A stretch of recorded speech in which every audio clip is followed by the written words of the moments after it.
कुछ दिनों में कमला ने अपने आप को संभाल लिया और लोगों के घरों में काम पर जाने लगी। माँ को काम करता हुआ देख सतीश को अच्छा नहीं लगता। वो भी अपनी माँ का कुछ काम कर हाथ बटाना चाहता था, पर कमला ने कहा, नहीं, मैं चाहती हूँ तू सिर्फ पढ़ाई पर ध्यान दे और पढ़ लिख कर अफसर बने। एक दिन रात को सतीश की नींद खुली। उसने देखा माँ के कमरे का दरवाज़ा बंद है और कमरे की लाइट जल रही है। सतीश को लगा माँ की तबीयत तो खराब नहीं है। उसने दरवाज़ा खटखटाया तो कमला ने दरवाज़ा खोला।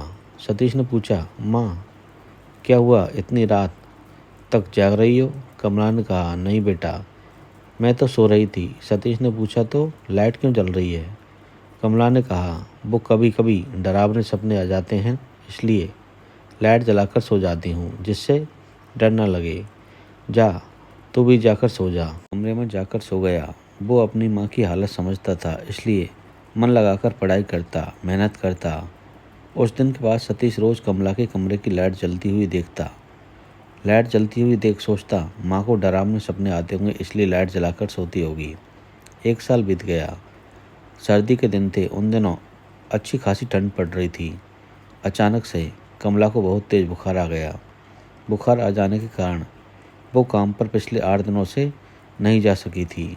दिन ब दिन कमजोरी भी आती जा रही थी। सतीश के जोर देने पर कमला उसके साथ पास ही अस्पताल गई। वहाँ डॉक्टर ने कुछ टेस्ट करवाने को कहा। फिर सतीश और कमला ने टेस्ट करवाए। वे टेस्ट बहुत ही महंगे थे। टेस्ट करवाने के बाद डॉक्टर को रिपोर्ट दिखाई। डॉक्टर ने बताया कि कमला को डेंगू हो गया है। उसके खाने पीने और आराम का खास ख्याल रखना होगा। जरा सी भी लापरवाही नहीं होनी चाहिए और दवाइयाँ भी लिख दी थी। डॉक्टर को दिखाकर दोनों माँ बेटे घर आ गए। घर आने के बाद सतीश ने कमला से कहा, माँ, रुपए दे दो, मैं मेडिकल से जाकर दवाई ले आता हूँ। कमला ने जाकर रुपयों का डिब्बा खोला। उसमें मात्र 200 रुपये थे। वो सोचने लगी, इस महीने जो तनख्वाह मिली थी उससे सतीश की स्कूल की फीस भरी और राशन ले आई थी। ऊपर से जांच और डॉक्टर पर 2000 रुपये खर्च हो गए, सो अलग। यदि 200 रुपये भी दे दिए तो रुपये ख़त्म हो जाएंगे और अभी तनख्वाह मिलने में आधा महीना है। इस महीने काम पर भी 2 दिन ही गई हूँ। अब क्या करूँ? न जाने और कितने दिन ये बीमारी घर बैठाएगी। कमला ने सतीश से कहा, मैं कल जाकर हवेली वाली मालकिन से रुपए ले आऊँगी, फिर तू दवा ले आना। अभी घर में सिर्फ 200 रुपये ही हैं। सतीश ने कहा, ठीक है माँ। अगले दिन कमला जिन 4 घरों में काम करने जाती थी वहाँ रुपये मांगने गई, पर सबने उसे यह कहकर लौटा दिया कि 15 दिन तो तू काम पर आई ही नहीं और अभी महीना ख़त्म होने में 14 दिन बाकी हैं, तो किस बात की तनख्वाह दे तुझे। कमला ने सबसे एडवांस भी मांगा, पर सबने इनकार कर दिया। घर आते समय पड़ोस के बनिए के पास भी उधार मांगने गई, पर उसने कहा, तेरे पति ने 5000 रुपये लिए थे, वो तो मर गया और तूने अब तक रुपए नहीं लौटाए, तो अब मैं तुझे एक फूटी कौड़ी भी उधार नहीं दूंगा। कमला बेबसी घर आ गई। सब सुबह से चाय बिस्कुट के अलावा कुछ खाया भी नहीं था। ऊपर से बुखार के कारण कमजोरी महसूस हो रही थी। थकान भी लग रही थी। घर आते ही निडाल सी बिस्तर पर लेट गई। सतीश स्कूल से घर आया। दरवाज़ा खटखटाया। घर में आकर देखा तो कमला बिस्तर पर लेटी हुई। कहा, माँ, तुझे तो बहुत तेज बुखार है, तुम रुपए ले आई, मुझे दो, मैं दवा लेकर आता हूँ। कमला ने कहा, बेटा, वो सतीश ने कहा, उन्होंने देने से इनकार कर दिया ना। कोई बात नहीं माँ, मैं डिब्बे में देखता हूँ, 200 रुपये हैं, जाकर दवा लाता हूँ। सतीश दवा की दुकान पर गया। उसने दवा की पर्ची दिखाकर दवा ली, पर बिल 1200 रुपये बना और वो दवा नहीं खरीद सका।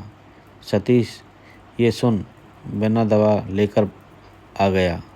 माँ को बुखार में तड़पता हुआ देख उसकी आंखें नम थी। सतीश ने कहा, माँ, मैं रुपयों का इंतजाम करता हूँ, तुम आराम करो। कमला ने कहा, तू कहाँ से लाएगा रुपया? सतीश ने कहा, मैं कोई काम करूँगा, मजदूरी करूँगा, पर दवा लेकर ज़रूर आऊँगा। तुम मेरी पढ़ाई के लिए दिन भर लोगों के घरों में काम करती हो और रात को भी देर रात तक जागकर मुझसे छुप छुप कर मेरी पढ़ाई के लिए टोकनियाँ झाड़ू बनाती हो, कपड़ों में बटन लगाती हो, तो मैं तुम्हारे लिए मेहनत कर दवा नहीं ला सकता क्या? कमला ने हैरानी से देखा तो सतीश ने कहा, रोज़ रात कमरे की लाइट जलती देख मुझे अजीब लगा और पीछे की खिड़की से माँ उस रात मैंने सब कुछ देख लिया। उस रात मैं सच जान गया। माँ तुम क्या करती हो? मैं रुपयों का इंतजाम कर दवा लेकर आता हूँ, तुम आराम करो। सतीश घर से कमला को यह कह निकल तो गया पर उसे कोई काम नहीं मिला। बड़ी मुश्किल से रेलवे स्टेशन की एक चाय की दुकान पर कप और प्लेट धोने का काम मिला, पर वहाँ काम करने पर उसे सिर्फ 40 रुपये ही मिलने वाले थे, जबकि दवा हज़ारों रुपयों से ज़्यादा की थी। सतीश समझ नहीं पा रहा था इतने कम समय में दवा के लिए रुपए कहाँ से लाए, और माँ को दवा समय पर नहीं मिली तो माँ को कहीं कुछ हो न जाए। कप प्लेट धोते समय सतीश की नज़र एक सेठ जी पर पड़ी। उसने देखा जब सेठ ने चाय पी और रुपया दिया तो उसके पर्स में अच्छा खासा रुपया था। सतीश सोचने लगा कि क्यों ना सेठ जी का पर्स चुरा लूं, पर उसके मन ने कहा नहीं नहीं ये गलत है। पर फिर सोचने लगा माँ बीमार है, यदि उन्हें कुछ हो गया तो। सेठ जी भीड़ में प्लेटफॉर्म पर खड़े हुए थे। कोई रिश्तेदार ट्रेन से आने वाला था, उसका इंतज़ार कर रहे थे।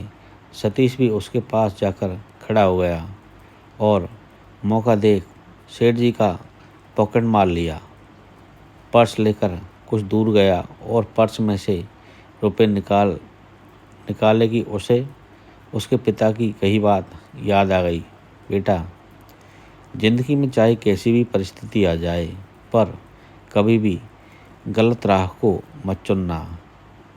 फिर सोचने लगा कि माँ को जब पता चलेगा कि मैंने दवा खरीदने के लिए चोरी की तो वो भी टूट जाएगी। फिर सतीश सेठ के पास गया और बोला, सेठ जी ये आपका पर्स। सेठ जी ने कहा, धन्यवाद बेटा, मुझे मेरा पर्स लौटाने के लिए। शायद मैं चाय की दुकान पर भूल गया था। आजकल बहुत ही भुलक्कड़ हो गया हूँ। सतीश ने कहा, नहीं, आप भूले नहीं थे। दरअसल मैंने आपका पर्स चोरी किया था, मुझे माफ़ कर दीजिए। सेठ जी ये सुन हैरान थे। सतीश ये कहकर जाने लगा तो सेठ जी ने उसे आवाज़ देते हुए कहा, यदि तुमने चोरी किया तो लौटाया क्यों? सतीश ने कहा, मेरी माँ बहुत बीमार है, दवा के लिए रुपए चाहिए थे, हमारी कोई मदद नहीं कर रहा है। वो चाय वाला भी मुझे सिर्फ 50 रुपये ही दे रहा था, इतने कम रुपए में दवा कैसे आएगी? ये सोच मेरे चोरी का मन बनाया और आपका पर्स चुरा भी लिया। पर मन ही मन मुझे अपने आप पर गुस्सा आने लगा। मेरी माँ को पता चलेगा कि मैंने चोरी की तो वो इन रुपयों से खरीदी दवा को हाथ तक नहीं लगाएगी। वो बहुत दुखी हो जाएगी। मेरे पिता जो अब इस दुनिया में नहीं है, उनकी आत्मा को ये सब देखकर बहुत कष्ट होगा। मुझे आत्मग्लानि होने लगी, इसलिए मैंने पर्स लौटा दिया। सेठ जी ने कहा, पर तुम झूठ भी कह सकते थे कि पर्स गिर गया था या चाय की दुकान पर भूल गया था। सतीश ने कहा, मेरे माता पिता ने मुझे कभी भी झूठ बोलना नहीं सिखाया।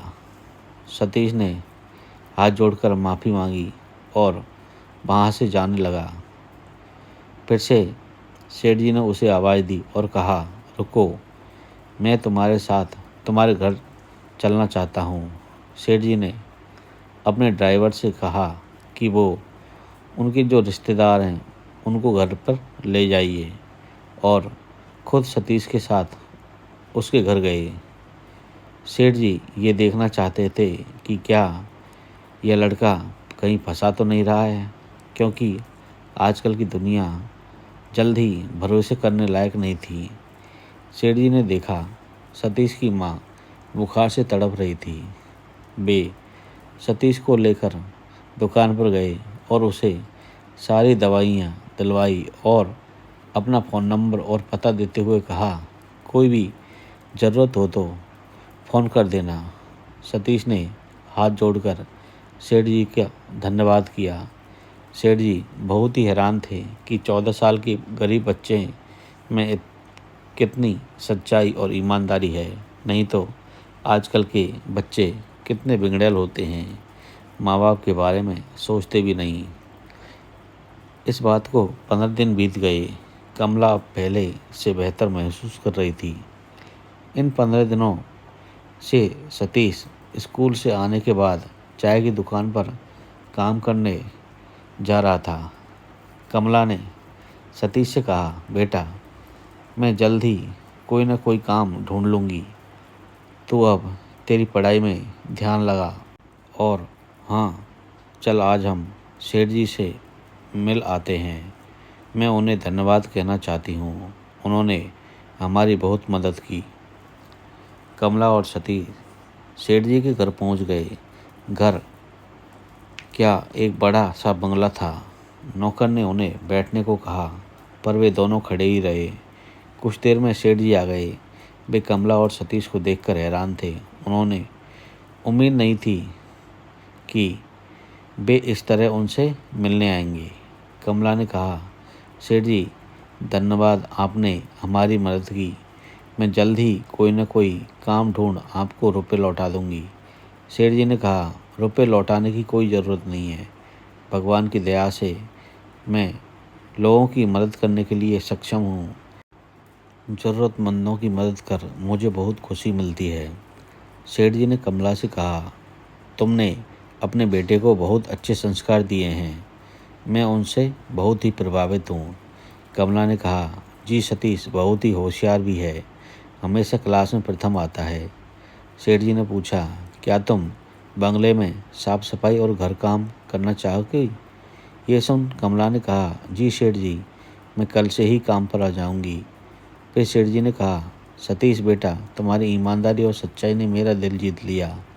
आज से तुम्हारी पढ़ाई का खर्च मैं उठाऊंगा। कमला ने ये सुन कहा, सेठ जी आप? सेठ जी ने कहा, हाँ, भगवान की दया से मेरे पास सब है, रुपया पैसा, पत्नी, बेटा, बहू जो विदेश में रहते हैं, उन्हें भी किसी बात की कमी नहीं। इसलिए कुछ तो पुण्य कमाएं, रुपये को अच्छे काम में लगाकर किसी बच्चे का भविष्य उज्जवल हो जाए, इससे बड़ी बात क्या है। सतीश ने सेठ जी के पैर छू लिए। कमला बंगले में काम पर आती, उसे अच्छी पगार मिलती और सतीश की पढ़ाई का खर्च सेठ जी उठा रहे थे। सतीश जी तोड़ मेहनत करता, वो कुछ करना चाहता था, बनना चाहता था। समय बीतता गया। सतीश पुलिस अफसर बन गया, पर उसमें जरा भी घमंड नहीं था। वो सेठ जी की तरह ज़रूरतमंदों की मदद करता और सेठ जी का उपकार तो वो और कमला कभी भूल ही नहीं सकते थे। पुलिस की वर्दी में अपने बेटे को देख कमला की आंखें नम थी। इस बुढ़ापे में सेठ जी और उनकी पत्नी अकेले हो गए थे। बेटा बहू उन्हें रखना नहीं चाहते थे। ऐसे समय में उन्हें सहारा और बेटी की तरह प्यार दिया। सतीश ने सेठ जी को गर्व था अपने फैसले पर, जो उन्होंने परिस्थिति बस गलत राह को चुनने वाले सतीश जैसे हीरे को परखा और उसे तराशा। सतीश सोचने लगा, किस्मत कब बदल जाए कुछ कह नहीं सकते। यदि उस रात पिताजी की कही बात और माँ के संस्कार साथ ना होते तो शायद आज ज़िंदगी कुछ और होती। इसलिए सदा माता पिता की बातें सुनो और उनका दिल ना दुखाओ। सच की राह पर चलो, खूब मेहनत करो, फिर देखना एक ना एक दिन कामयाबी ज़रूर हासिल हो।